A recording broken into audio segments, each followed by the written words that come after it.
السلام علیکم خوږو کتونکو. زمونږ نننی ټاپک چې دی نو هغه دی بایوډایورسټي.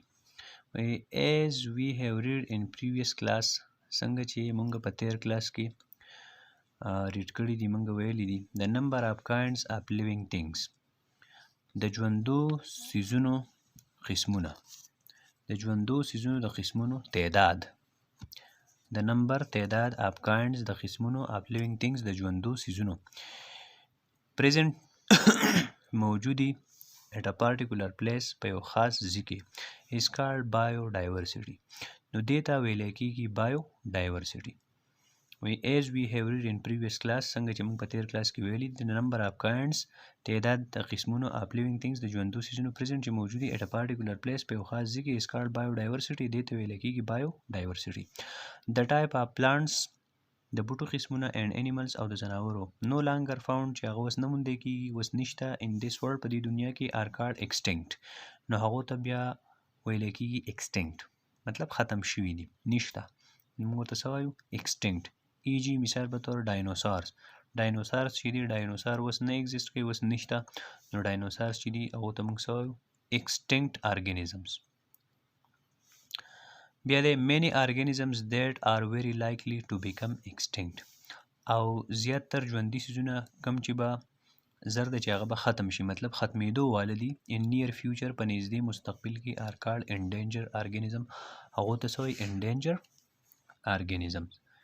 مطلب د دوی نسل چې دی، د دوی دا قسم چې دی دا څه دی، دا دومره لږ پاتې شوی دی په دنیا کې چې ختمېدو ته دوی نږدې شوي دي. نو دوی ته بیا څه وایي؟ endangered. such as بنګال ټایګر، لکه مثال په توګه باندې بنګال ټایګر شو، پینډا شو، ETC وغیرہ. بنګال ټایګر او پینډا چې دی دا مطلب دا انډینجر سپیشیز دي، انډینجر دي، په ختمېدو دي.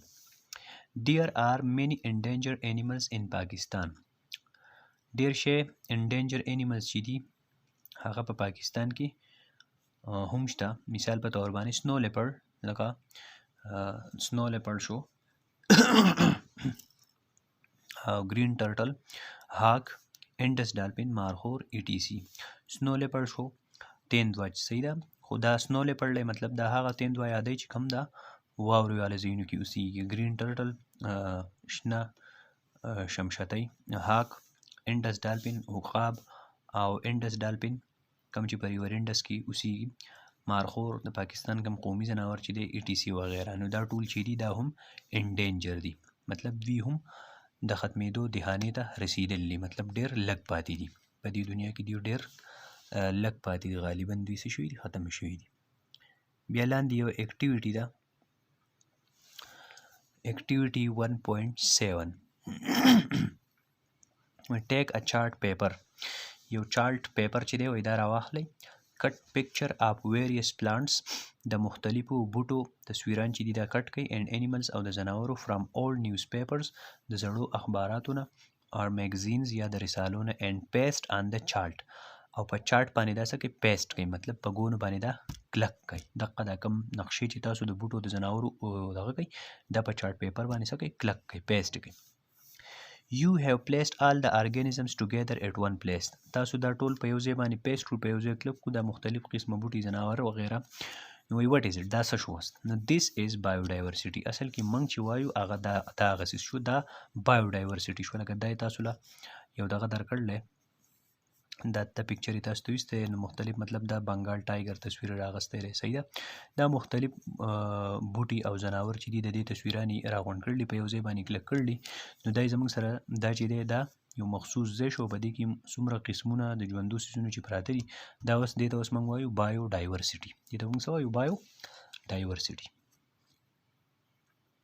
ها بیا په بل پیج باندې، په پیج 15 باندې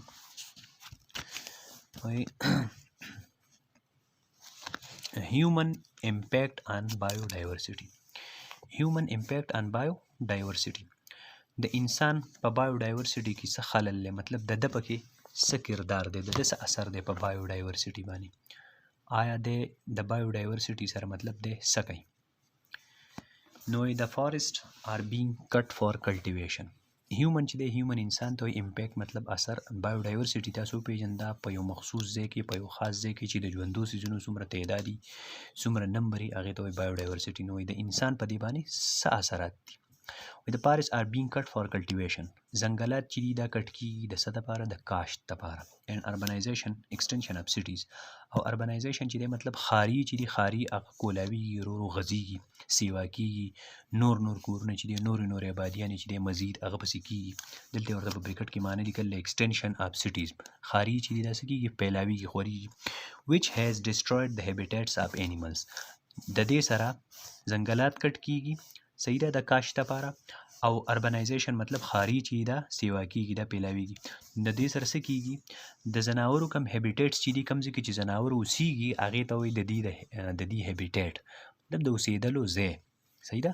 نو دغه هیبیټیټ چې دي د ځناورو هغه څه شوي دي؟ هغه ډسټروید شوي دي هغه تباه شوي دي. سیکنډلی دویم هیومن ایکټ اپ ایکسیسیو هنټینګ. انسان چې دی څه کوي؟ دی ډېر زیات ایکسیسیو هنټینګ کوي مطلب ډیر زیات د حد نه سیوا ښکار کوي شکار. صحیح ده. هیز میډ انیملز ان ډینجر. نو د دې سره هم ځناور چې دي هغه ان ډینجر شوي دي مطلب زیات ځناور چې دي هغه د ښکار سره څه شوي دي مطلب هغه د ختمېدو هغه دهانې ته رسېدلي. صرف یو څه مقدار چې دی د هغو په دې دنیا کې پاتې شوی دی او نور څه شوي دي هغه ختم شوي دي. نو دا هیومن امپیکټ دی په بایوډایورسټي باندې چې انسانان چې دي د انسانانو په بایوډایورسټي کې چې دی نو ښه پوره لاس دی د بایوډایورسټي په ډسټرایینګ کې. مطلب بایوډایورسټي څه کوي؟ دوی تباه کوي د ځناورو هیبیټیټ ختموي. د دې وجې نه د دې سره ځناور چې دي هغه انډینجر شوي دي زیاتره ځناور مطلب ختم شوي دي. نو دا نننی سبق چې دی د دې پورې به دا زما په خیال چې پوره ویډیو اسیم 2 منټو ته رسېدله او مزید به یې نه اوږدو ځکه چې تاسو هم نه بور کېږئ. نو د را روانې ویډیو پورې زه ستاسو نه غواړم اجازت او تر هغې پورې وسپارمه په الله. که دا ویډیوګانې ستاسو خوښېږي دا طریقه هم خوښېږي چې یاره دا به داسې مفید دی نو دا ویډیو ورسره لایک کړئ چینل ورسره ضرور سبسکرایب کړئ. د را روانې ویډیو پورې په الله سپارم. د الله په امان.